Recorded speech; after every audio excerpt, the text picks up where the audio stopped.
shopping mall ng Beru Kiskus. So napaka-modern dito sa Tallinn, Estonia. Ito yung product nila dito. Guys, ito yung lobby ng Beru Hotel. Here. Yan, nasa hotel na tayo guys. Yan ang Beru Kiskus.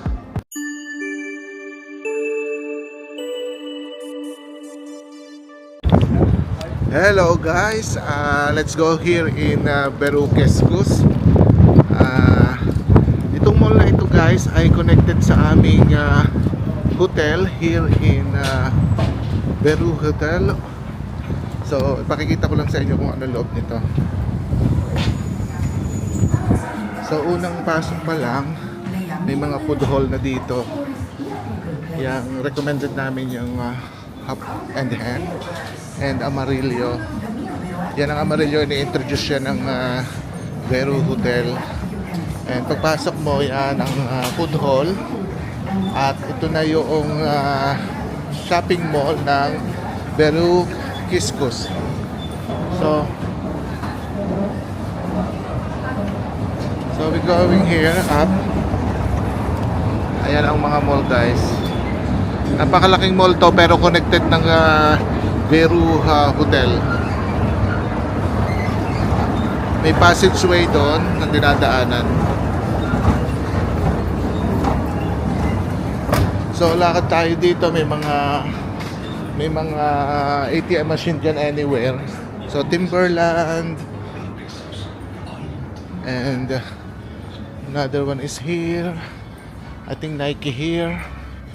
Puro mga signature din product to.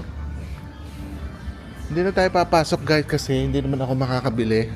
Hindi naman ako magsa-shopping. Window shopping lang tayo.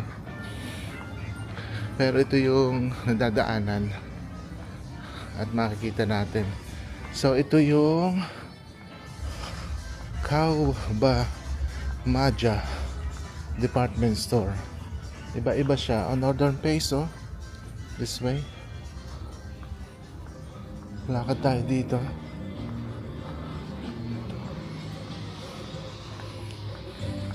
Ikot lang tayo guys dito. Ang ganda dito. Napaka-modern dito sa Tallinn, Estonia. Mali yung iniisip ko nung una. Kasi akala ko ay parang common lang yung kanyang mga mall. Pero may Hugo doon, may Juke doon, meron doon Beru. Ito paglabas uli ng kuwan ng mall na to.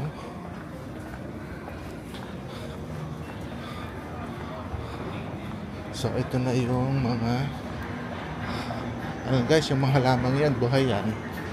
So ito yun, may mango doon. Ito yung Kauba Maja.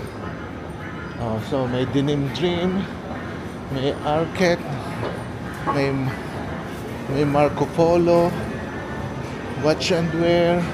Watchwear ba siya? May Guess dito by Marciano by Guess pala yan. Mariela. Punta tayo sa third floor guys. May third floor pa. Ano kaya to? Punta tayo dito. Para amusement center lang ata yan ah. Yan ang second car park oh. Yan guys, so Arcade. So I recommended kunin nyo na lang yung Beru Hotel or kasi napakalapit sa town center, sa Old Town. At kabi-kabila ang mga mall. Yan guys oh. Simi. Madami pa dito. Ayun oh. Pinko, Calcedonia. Baba tayo. So, pakita ko naman sarili ko. Ito ano nangyari sa ating buhok. Ganyan pala yung kabila. Left and right. So ayan guys, so here may fitness pala siya. So may blender dito. Yung pinaka-lower ground guys, doon ang pwede kayong mag-grocery. Kung medyo nagtitipid kayo at ayaw nyo kumain sa restaurant muna, siyempre grocery naman yan anywhere. So ito yung main center. May body shop daw, Given, Kuldan, Apoteka. Yan. Cream de la Creme, Sara. Ito yung sinasabi kong grocery guys. I don't know kung anong pangalan. Pagbaba nito sa ilalim ng Boost, may Lacome. So ito yung sinasabi kong grocery guys. Hindi ko alam ng pangalan. Basta Beru Keskus grocery siya. Ayan o, lower ground na to guys. Tikim-tikim lang ng blueberry. Ito pala yun Toy do Mile M. Basta ganyan. Yan guys ang pangalan Ang hirap kasi bigkasin. Yan pa. Ito na yung mga salad thing. Nasa grocery tayo guys dito tayo, ang bango. Sarap dyan.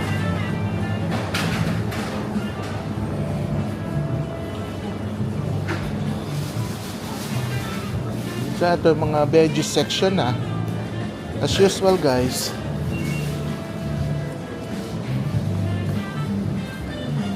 Ayan ang pagpres ng mga prutas mga papaya. Sorry. Then meron dito bread section. Okay, so mga ready-made bread and hamburger. Ayan, dito nila binibake guys Ayan may mga press bake din pala dito guys. Ang galing. Ayan kanilang oven guys Kita nyo ba? Ayan So ito recommended talaga guys. Kung pupunta kayo sa Tallinn, kung mapapanood din yung aking mga previous vlog and mga previous video na napuntahan namin, at susundan ninyo yung aking hotel and location, hindi kayo mahihirapan sa mga kuwan dito.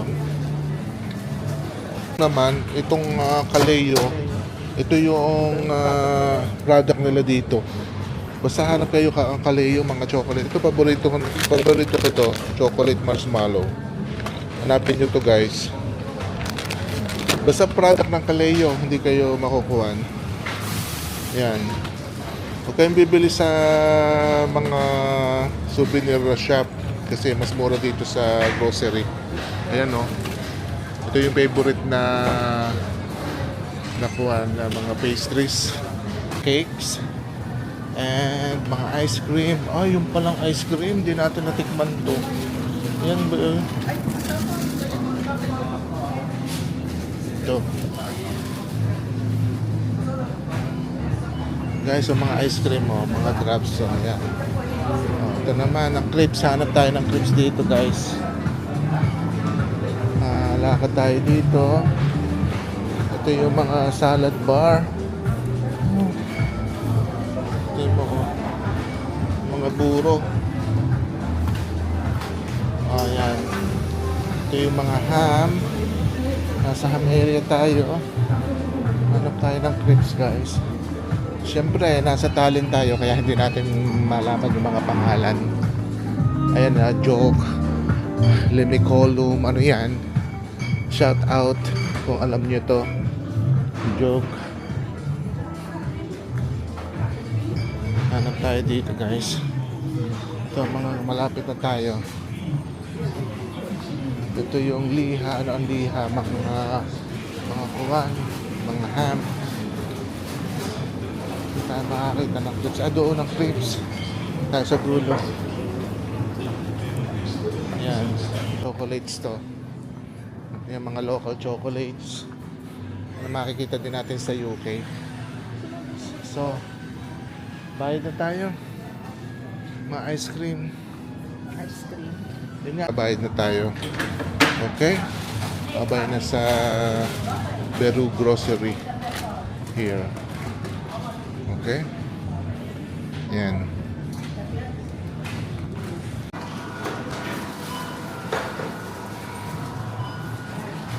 Guys, dito sa Beru Mall, ito yung food court, food hall. Ito yung sinasabi kong lagusan papunta ng hotel. Ito, pagkatapos ng Amarillo, yan, lakad kayo dito. Dito magkukunik yung hotel natin sa Beru Hotel. So yan, no? Beru Hotel Original by Socos Hotel, yan. So yan ang mga function na picture nila. Since 1972 itong hotel na to. And yan, kaya sinasabi ko sa inyo, may accessible ang Beru Hotel natin. At ayan ang lobby. Yan, nasa hotel na tayo, guys. Yan ang Beru Keskus. Going to... Yan ang Beru Keskus ay ang mall. Ayan, guys, oh. Yan ang lagusan na nag-connect sa hotel. Okay? So, ito yung lift and elevator.